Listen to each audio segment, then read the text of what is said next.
Hey Andy, it's Tuesday, so let's talk about a Tuesday. Talking.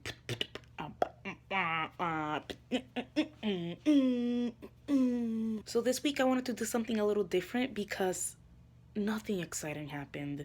I went to church, I went to school, I went to work. So I decided to do like a little get to know me video because I'm selfish and can't come up with any more ideas. I don't know, Andy. But just that something to like give you facts about myself. I mean, you're like far away and I'm here and I'm making this video, so like why not? So let's start with fact number one. It's a drum roll. Just enjoy it to build the intensity. So, fact number one is that I'm a book nerd. And I know that you like to read too, and I feel like we've already talked about this, but let me just explain why I made this like fact number one. I'm really picky with the books I read. I like a guarantee that the book I'm gonna read is a good book. I also get really nervous when people give me book suggestions. Like that person needs to be somebody I really trust. I've had friends at church and at school and stuff suggest me books that when I look at them or look them up or when I do read them, it's a no-go for me. And you know what? Maybe I am judging a book by its cover, but I can't help it. It's just something I do. Now I'm like sitting here and psychoanalyzing every decision I've made in my life. Let's move on. So I kind of wanted to show you some of the books that I have, and if I may say so myself, it is quite an impressive pile of literature. I'm just trying to balance the camera in a way where I don't have to use my hands. And I can't seem to. Alright, so while the camera's holding up on a pile of my laundry and I had to drag a lamp all the way over here, let's begin. Alright, so one of the first book I want to show you is actually one that I judged so hard and didn't read for the longest time, but somebody gave to me as a birthday present, and it's Kisses from Katie, and it's written by Katie Davis, which is it's kind of her own autobiography. I think that's what it's called. I don't read nonfiction, but she um she wrote a book about her journey, about her life, and it's kind of how at 18 years old the Lord put in her heart that she had to go to Africa and she had to serve there, and she started this like foundation to like help African kids that can't get any education, and she adopted all these little kids and she lives with them, I think currently in Africa. And it's just like a beautiful book about her just trusting on the Lord and just going where he wants her to go. Some of the other like nonfiction books I have is not really as exciting or wonderful.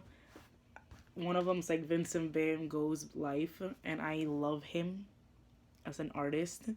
I cried the last time I saw his work in person, and my parents gave it to me for my birthday because they just know me really well.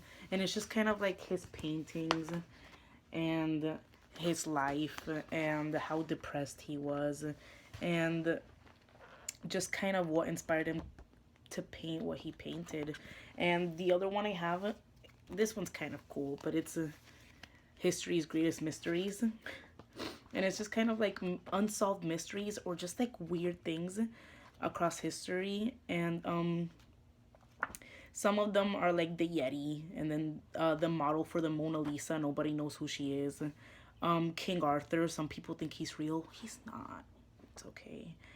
The rest of my books are kind of nonfiction, but my favorite in this pile have to be these super duper old ones that I've had people just kind of ask me, why are you reading that?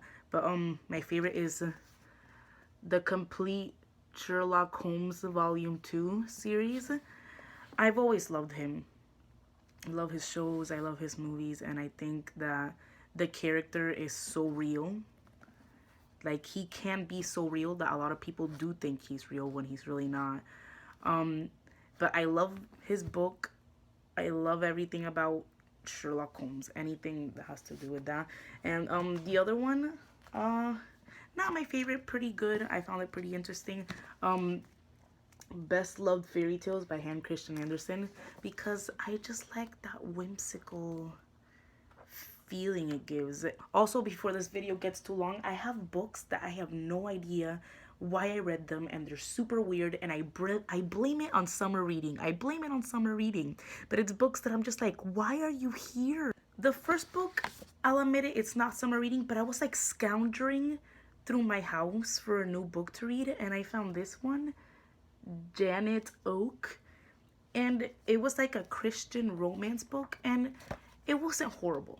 I want to say it's not horrible, but it was super weird. I just couldn't understand why and how this was written. It was cute, but it wasn't that good. It was like they were trying to keep it holy, but at the same time a little saucy. So it was like holy but saucy. And I was just like, this second book, I got it from my summer reading list in high school, and I remember getting it. And it's like Twilight, but for the werewolf guy. You get like no vampire, just werewolf. And it's like a regular girl meets a werewolf boy and goes on an incredible journey. And I was like, why are you putting this on my summer reading list? This isn't like informative for me for no reason. I'm reading a romance novel. That's not what I'm here to do. I'm here to do my summer reading. What project could you possibly expect me to do with this book? And this last book, I remember it was from my 12th grade summer reading list. And let me tell you, I don't get it. I honestly don't get it. It's like an Indian boy hates his name and goes on a rampage to become Americanized because he hates his name. But it was like at the same time, it was inappropriate. Let me tell you, inappropriate. I was like, I do not want to read an Indian man trying to get busy with an American woman. I don't want to read that.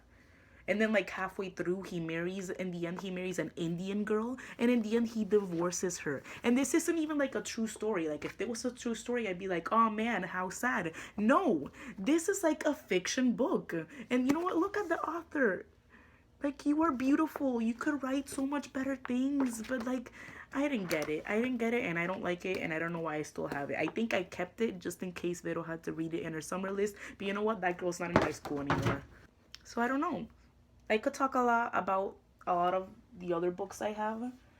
You know, like all of these, and like more of these and these. No, not Janet Oak. It's a lot. And in the end, you know, to keep this holy, the number one book I try to read is the Bible.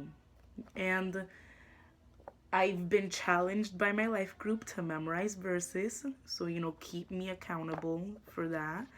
So that was Let's Talk About It Tuesday. I'll see you next Tuesday. Vero, por favor. Say bye, Vero. Bye to who? Say bye to Andy. Bye, Andy. Bye, Andy. See you next Tuesday.